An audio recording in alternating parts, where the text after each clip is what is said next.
I grew up always putting family first. As the older brother, I looked after Trevor and helped my parents financially since I was 16. We were a close-knit unit until Trevor showed exceptional talent with the violin. Suddenly, everything changed. My parents became obsessed with his potential, demanding more sacrifices from me each day. Then came the ultimatum that shattered my world. Either you support your brother's future, or you move out. My choice that day shaped the next decade in ways none of us could have imagined. If you are watching this video, I would love to know where you are tuning in from. Drop your location in the comments, hit that like button, and subscribe to join our storytelling community. Now let us dive into how making the hardest decision of my life led to the most unexpected reunion 10 years later. Growing up in our modest two-story house in Chicago, I always knew my role as Fritz Walker, the responsible firstborn. 6 years separated me from Trevor, my younger brother, and I took my position seriously. Our father, Harold, worked as an accountant at a mid-sized firm, while our mother, Diana, taught third grade at the local elementary school. We were not wealthy, but we managed comfortably in our middle-class neighborhood. From an early age, I was the dependable son. I maintained straight, joined the debate team, and even became senior class president. When I turned 16, I started working part-time at the local hardware store to help with household expenses. My parents often praised me for being so mature and responsible. I adored Trevor and took him fishing, helped with his homework, and defended him when neighborhood kids picked on him. We had the typical brotherly squabbles, but overall, our bond was strong. Everything changed when Trevor turned 12. His music teacher called my parents after school one day, insisting they come in for a meeting. I remember that evening clearly. They returned home with expressions I had never seen before, a mixture of awe and determination. Trevor apparently had an extraordinary gift for the violin. His teacher, Mr. Jacobson, claimed he had never seen such natural talent in 30 years of teaching. He strongly recommended Trevor audition for the prestigious Lakeside School of Music, known for producing world-class musicians. The timing could not have been worse for me. At 18, I had just been accepted to State University with a partial scholarship to study computer science. While the scholarship covered about 60% of my tuition, I still needed significant financial support for the remainder plus living expenses. I had been saving diligently, but it was not enough. When I brought up college finances at dinner that night, my parents exchanged uncomfortable glances. Dad cleared his throat and explained that they needed to redirect our family savings toward Trevor's music education. Lakeside was expensive, plus there would be costs for a professional-grade violin, private lessons, music camps, and competition fees. They apologized but explained that this was a once-in-a-lifetime opportunity for Trevor. They could offer me minimal support, suggesting I take out loans or perhaps attend community college for 2 years instead. I felt a sharp pang of disappointment, but swallowed it down. I told myself that family supports each other, and if Trevor truly had exceptional talent, then perhaps this sacrifice made sense. I accepted their decision outwardly, though inwardly I felt the first crack in my perception of family fairness. The changes happened rapidly. Trevor got accepted to Lakeside, and suddenly our entire family schedule revolved around his violin lessons, practice times, and performances. My parents purchased a $12,000 violin for him after taking out a second mortgage on our home. My college fund was emptied to pay for his first year at the prestigious school. I doubled down on work, taking a second job waiting tables at night while maintaining my day position. My course load became almost impossible to manage alongside 30-hour work weeks. My grades slipped, and I nearly lost my scholarship after the first semester. My advisor called me into her office, concerned about my exhaustion and dropping performance. When I explained my situation, she frowned deeply and suggested I reconsider my priorities. "You cannot set yourself on fire to keep others warm," she said, words that would echo in my mind for years to come. Meanwhile, Trevor was changing. The once sweet kid who looked up to me became increasingly entitled.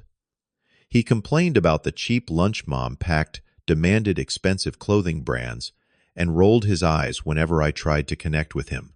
The boy who once begged to spend time with me now found me embarrassing. My parents seemed blind to these changes. They catered to his every whim, afraid of disrupting his artistic development. When I expressed concern about his attitude, they dismissed it as normal teenage behavior and the natural temperament of a gifted artist. The demands on me increased steadily. Mom asked if Trevor could have my bedroom, since it was larger, and he needed space for his music. Dad borrowed my car repeatedly for Trevor's lessons, often returning it with an empty tank. When I needed the laptop for a crucial assignment, I discovered Trevor had taken it to compose music, causing me to miss my deadline. Despite everything, I continued supporting my family. I attended Trevor's recitals, cheered him on at competitions, and kept working to contribute to household expenses. I was exhausted, but determined to be there for them, even as I felt increasingly invisible. Dr. Montgomery, my academic advisor, noticed my deteriorating condition. After I nearly fell asleep during our meeting, she sat me down for a serious conversation. "Fritz, you are destroying yourself," she said bluntly. "Your parents are adults who have made their choices. You need to make yours." Her words stung because they contained truth I was not ready to face. The spring semester of my sophomore year, everything came to a breaking point. I was 20 juggling classes with 2 jobs and barely staying afloat. Then, unexpectedly, an opportunity arose that could change my trajectory. My programming professor recommended me for a paid summer internship at Novatech, a rising software company in Boston.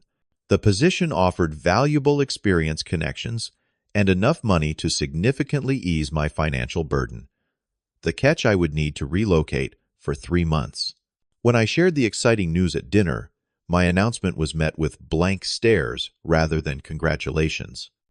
After an uncomfortable silence, Dad mentioned that Trevor had been selected for the National Young Musicians Competition, a prestigious contest that could open doors to international recognition.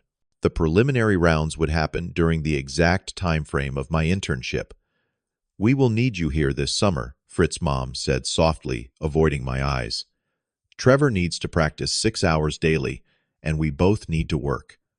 Someone has to drive him to lessons and make sure he sticks to his schedule." "I cannot miss this opportunity," I explained carefully. "This internship could set me up for my entire career. Plus, I need the money for next semester." Trevor snorted from across the table. "Always about money with you. Some things are more important, like actual talent." His words stung, but I kept my composure. "I have been working 2 jobs while maintaining a 3.4 gigapascals. This internship recognizes my hard work and ability." Dad put down his fork with a clank. "We need to discuss this as a family. Friday evening we will have a family meeting to sort this out." That Friday night remains etched in my memory as the moment everything changed. We gathered in our living room, the same room where we had celebrated birthdays, opened Christmas presents, and shared countless family moments. Now it felt like a courtroom with me as the defendant. Dad began by outlining Trevor's competition schedule and the support he would need. Mom followed with a detailed explanation of their work commitments.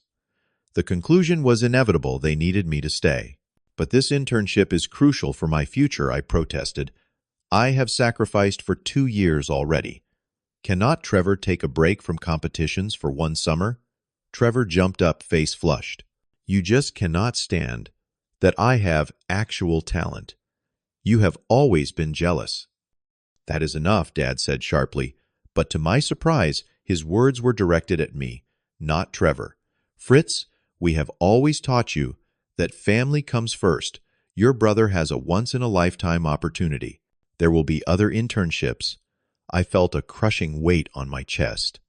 "And what about my once-in-a-lifetime opportunities? When does my future matter?" Dad stood up, his expression hardening in a way I had never seen. Either you support your brother's future, or you move out." The words hung in the air like a physical blow. Mom gasped, but said nothing to contradict him. Trevor smirked slightly before catching himself. "You cannot mean that," I whispered. "I do," Dad replied firmly. "This family has made a commitment to nurturing exceptional talent. If you cannot be part of that commitment, perhaps you need to find your own path." Mom finally spoke, her voice trembling. "Fritz, sweetie, we love you, but you are being selfish. Trevor needs this. He has a gift that could take him to Carnegie Hall someday. You are smart and hardworking. You will be fine no matter what." Their words revealed a truth I had been avoiding in their eyes. I was dispensable. The dependable son who would always land on his feet, who did not need their support or protection. Trevor was the fragile genius who required their complete devotion. I looked at my brother, hoping to find some trace of the kid who had once adored me. Instead, I saw only entitlement and contempt. "See, even they know I am more special," he said coldly. I retreated to my room that night, overwhelmed by betrayal. Tears streamed down my face as I recalled every sacrifice I had made for this family. The evenings I had missed out with friends to work extra shifts. The scholarships at better universities I had declined to stay close to home. The countless times I had put my needs last. Throughout that sleepless night, Dr. Montgomery's words echoed in my mind. "You cannot set yourself on fire to keep others warm." By dawn, I had made my decision. The next morning, I methodically packed my belongings into my old Honda Civic. I wrote a letter expressing my hurt but also my love for them, explaining that I needed to build my own life. I left it on the kitchen table alongside the house key. Mom found me loading the final box. Her eyes were red, but she made no move to stop me. "You are really leaving?" "You gave me no choice," I replied quietly. "I thought we raised you better than this," she said, turning away. Dad watched from the doorway, arms crossed, expression unyielding. Trevor peered from behind him, already discussing which of my left-behind possessions he could claim. As I prepared to drive away, our elderly neighbor, Mr. James, approached. He had been like a grandfather to me growing up, teaching me to fix bikes and build birdhouses. "I could not help overhearing last night," he said softly. "Take this." He pressed an envelope into my hand. Inside was $300. "Just to help you get settled. Call me when you can." I drove away. As rain began to fall, a fitting backdrop to the end of life as I had known it. The weight of abandonment pressed on my chest, making it hard to breathe. I had no concrete plan, just the Novatech internship offer and a desperate need to escape. Boston welcomed me with indifferent arms. I found a tiny apartment with 3 roommates in Allston, a neighborhood populated mainly by students. The place was cramped and noisy, but the rent was manageable on my internship stipend. I slept on an air mattress for the first month until I could afford a proper bed frame from a second-hand store. The internship at Novatech proved challenging but rewarding. I threw myself into work, staying late most evenings to learn everything I could.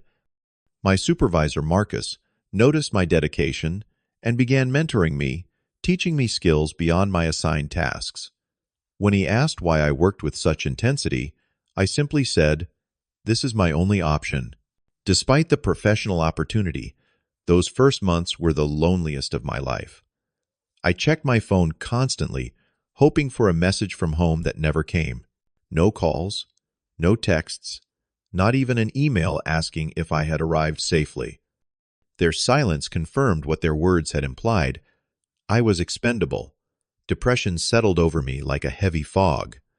I lost weight, slept poorly, and sometimes found myself staring blankly at walls during my rare free moments.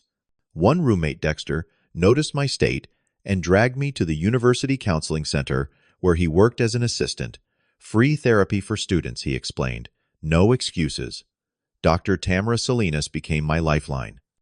In her small office with plants crowding every surface, I gradually unpacked the complex emotions surrounding my family's rejection.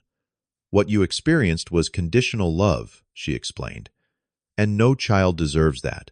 6 months into my new life, Dr. Harris, my advanced programming professor stopped me after class. Fritz, you have remarkable talent, he said, but something is holding you back from your full potential. Somehow, his genuine concern broke through my carefully constructed walls. I found myself telling him everything. Instead of pity, his face showed recognition. My parents invested everything in my sister's ballet career, he shared. I worked 3 jobs to put myself through school while they remortgaged their house for her training. She quit dancing at 19 to get married. They never recovered financially or emotionally. His story offered strange comfort. I was not alone in this experience. Dr. Harris became another mentor, inviting me for weekend dinners with his family and connecting me with industry professionals who could further my career. The Novatech internship extended into a part-time position I could maintain alongside classes. I trimmed my course load to make it manageable, accepting that graduation might take longer, but determined to finish debt-free. Throughout that first year, I wrestled with whether to reach out to my family. Several times, I drafted emails or picked up the phone only to remember my father's ultimatum and put it away. If they wanted contact, they knew how to find me. I had not disappeared. My address and phone number remained the same. The milestone of my 21st birthday passed without acknowledgement from them. I spent the evening with my small circle of new friends, trying to focus on gratitude for these connections rather than the painful absence of family. Slowly, painstakingly, I rebuilt myself. The depression lifted enough for me to function, though the wound remained. I channeled my hurt into determination, graduating after 5 years instead of 4, but with high honors and no debt. Novatech offered me a full-time position as a software developer, with a salary that seemed unimaginable given where I had started. Life expanded in unexpected ways. At a company function, I met Sarah, a UX designer with a laugh that made everyone in the room turn toward its sound. Our relationship developed slowly, built on honest communication and mutual respect. When I finally shared my family history, she held my hand and said simply, "Their loss is immeasurable." With Sarah's encouragement, I took a risk and left Novatech to start my own software company focused on educational technology. The first 2 years were grueling with countless setbacks and near failures. But by year 3, Scholarsoft secured a major contract with a university system. Success followed rapidly after that, with our products eventually reaching schools nationwide. By my 30th birthday, I had achieved more than I ever thought possible. Sarah and I married in a small ceremony, surrounded by chosen family. We purchased our first home, a Victorian fixer-upper that we lovingly restored. My company employed 30 people and had just moved into larger offices in downtown Boston. Throughout these years, I occasionally searched online for news of Trevor's musical career. I found mentions of him winning regional competitions during his teen years, but nothing after age 19. I wondered sometimes, but refused to reach out directly. Then, on an ordinary Tuesday, 10 years after I had left home, an email from Mr. James appeared in my inbox. The subject line simply read, "You should know." My hands trembled as I opened it. "Dear Fritz, I hope this message finds you well. I have followed your success from afar through mutual connections and am proud of the man you have become. I write with difficult news about your family. Your parents have fallen on extremely hard times. Your father lost his job 3 years ago after borrowing money from the company to cover debts related to Trevor's education. He has been unable to find comparable work since. Your mother suffered a breakdown and had to leave her teaching position. They have depleted their retirement savings and are facing foreclosure on the house. Trevor never completed his music education. He dropped out of Lakeside at 19 and has lived at home since, contributing nothing financially. He spends most days playing video games and has developed quite unhealthy habits. I take no pleasure in sharing this news, but I thought you should know They are too proud to reach out, but they need help desperately. With care, James, I sat staring at the screen for nearly an hour. Sarah found me there, still frozen in shock. After reading the email over my shoulder, she wrapped her arms around me and asked the question that mattered. What do you want to do? The answer came surprisingly easily. Despite everything, they were still my family. The neighborhood looked smaller than I remembered. Paint peeled from the once pristine houses, and several for-sale signs dotted the street. I parked my car in front of my childhood home, noting the overgrown lawn missing shutters and general air of neglect. Sarah squeezed my hand. I am right here with you. We had decided to arrive unannounced, fearing a warning might lead to a rehearsed encounter rather than an honest one. My heart hammered. As I approached the door I had walked through thousands of times. After a deep breath, I rang the bell. The woman who answered barely resembled my mother. Diana Walker had aged 20 years in 10. Her once carefully colored hair hung gray and limp deep lines etched around her eyes and mouth. She stared at me blankly for a moment before recognition dawned.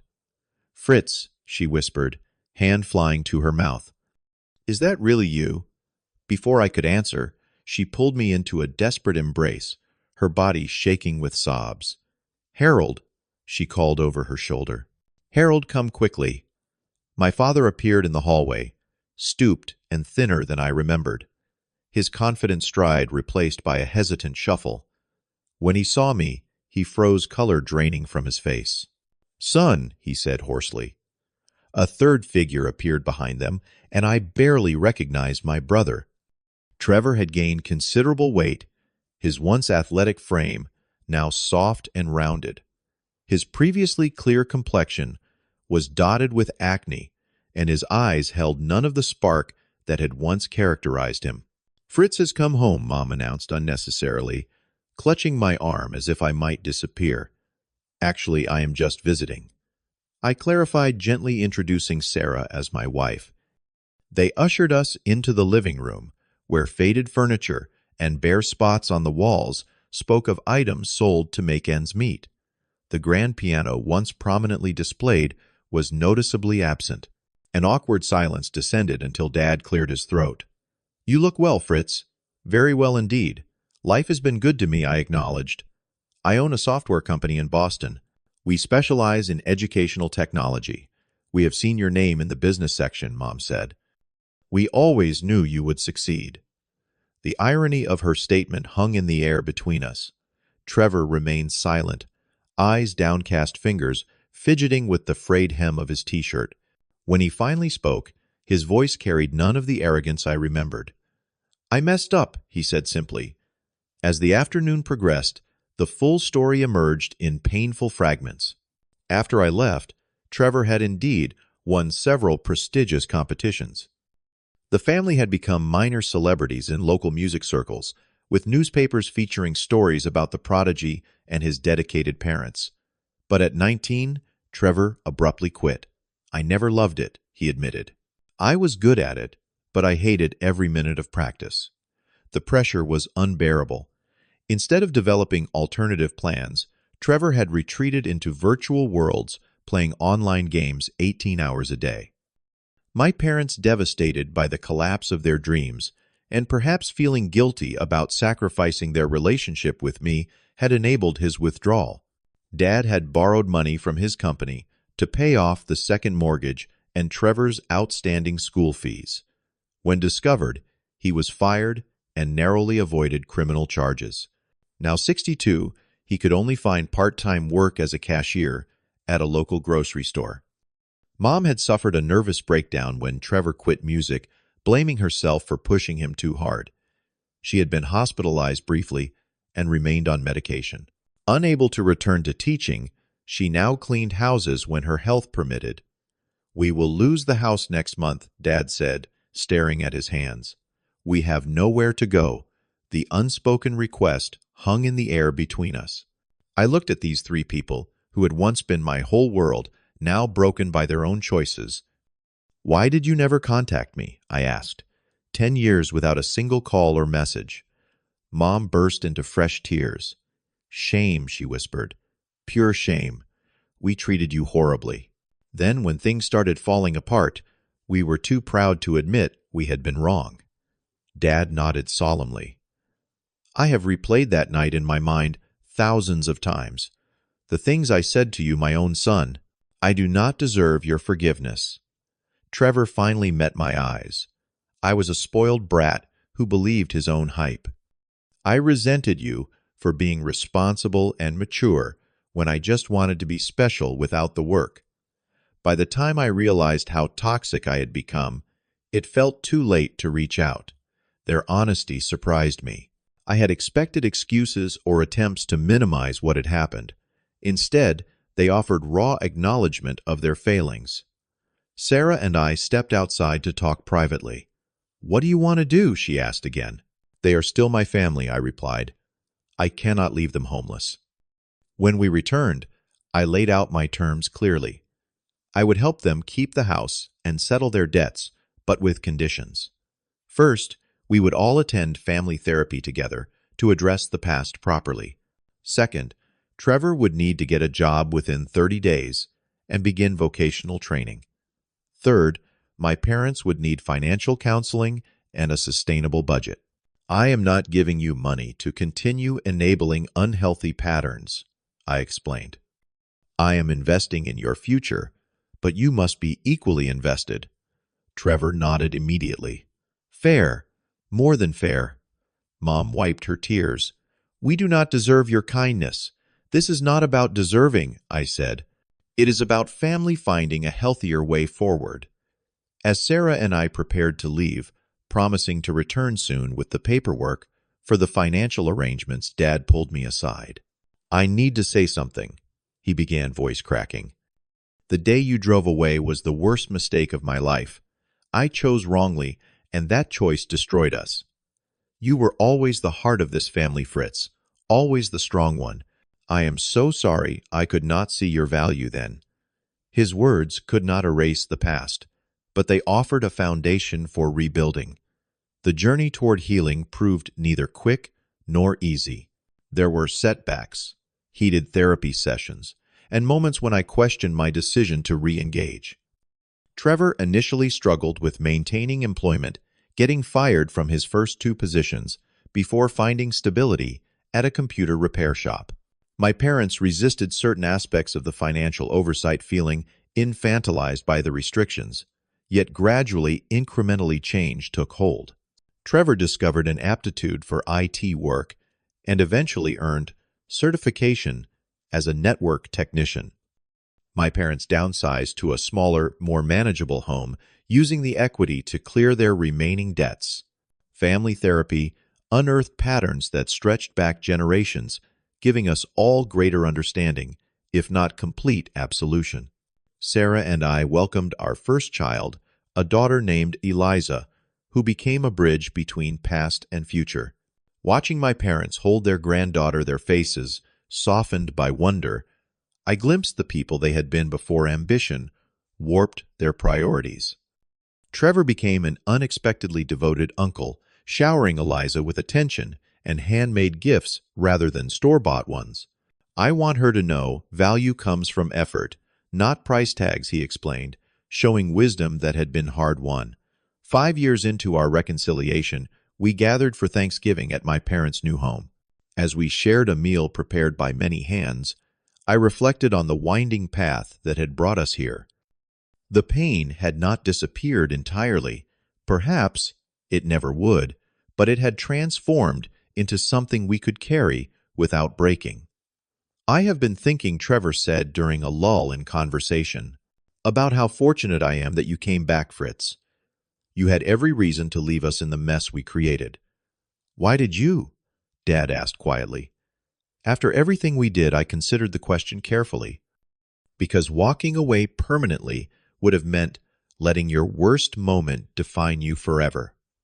We are all more than our worst mistakes." That night, as Sarah and I drove home with sleeping Eliza in the back seat, I felt a sense of peace that had eluded me for decades. The abandoned son had become a bridge builder, not because my family deserved it, but because I deserve to be free from the weight of resentment. The hardest lesson I learned is that family love should be unconditional, but relationships require boundaries to be healthy. My parents nearly destroyed our family by investing everything in one child while expecting endless sacrifice from another. They learned too late that genuine potential flourishes with balanced support, not obsessive focus. I no longer view being pushed out of the nest as a rejection, but rather as the catalyst that forced me to discover my own wings. Sometimes the most painful moments become unexpected gifts, teaching us resilience and self-reliance no amount of comfort could impart. If you are facing family rejection or feeling invisible beside a favored sibling, please know this: your value is inherent, not comparative. The path to healing begins with building your own life on your own terms. Have you ever had to make a difficult choice between family expectations and your own needs? Share your experience in the comments below. Your story might be exactly what someone else needs to hear right now. If this resonated with you, please hit the like button and subscribe to support more stories of resilience and redemption. Thank you for listening, and remember that sometimes the family we choose becomes as important as the family we were born into.